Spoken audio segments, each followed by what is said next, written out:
എൻ്റെ ദൈവമായ കർത്താവേ, എൻ്റെ ഹൃദയത്തിൽ അടക്കി വെച്ചിട്ടുള്ളതും ആരോടും പങ്കുവെക്കുവാൻ കഴിയാത്തതുമായ ഒരു കാര്യം ഞാൻ അങ്ങയുടെ സന്നിധിയിൽ സമർപ്പിക്കുന്നു. പുറമേ വളരെയധികം സന്തോഷത്തോടെയാണ് ഞാൻ നടക്കുന്നെങ്കിലും എൻ്റെ മനസ്സിലെ വീർപ്പുമുട്ടലുകളും ആദിയും അങ്ങ് കാണുന്നുണ്ടല്ലോ. കർത്താവേ, എൻ്റെ യാതനകൾക്ക് അറുതി വരുത്തണമേ. തളർന്നു പോയ എന്നെ അങ്ങയുടെ കൈകൾ കൊണ്ട് ഉയർത്തെഴുന്നേൽപ്പിക്കണമേ.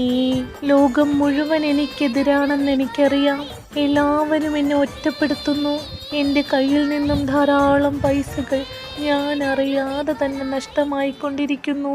ജോലിയില്ലാതെ മറ്റുള്ളവരുടെ മുന്നിൽ നാണം കെട്ടു ഞാൻ ഓരോ ദിവസവും ജീവിക്കുന്നു. ഇഷ്ടപ്പെട്ടതെല്ലാം എന്നിൽ നിന്നും നഷ്ടപ്പെട്ടു പോയി. എൻ്റെ ദൈവമേ, ഒന്നുമില്ലായ്മയുടെ അങ്ങേ അറ്റത്ത് ഞാൻ നിൽക്കുമ്പോൾ ആകെ എനിക്കൊരൊറ്റ പ്രതീക്ഷ മാത്രമേയുള്ളൂ.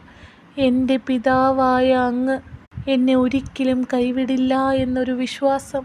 എന്നെ താങ്ങി നിർത്തണമേ. അങ്ങ് എന്നെ നോക്കിക്കോളുമെന്നുള്ള ഒരൊറ്റ വിശ്വാസം കൊണ്ട് ഞാൻ ജീവിക്കുകയാണ്. എന്നെ ആർക്കും തളർത്താൻ കഴിയില്ല എന്നു ഞാൻ വിശ്വസിക്കുകയാണ്. ഇന്നു ഞാൻ അനുഭവിക്കുന്ന എല്ലാ കഷ്ടപ്പാടുകളും നാളെ നീ എനിക്ക് സന്തോഷമുള്ളതാക്കി തരണമേ. ആമീൻ.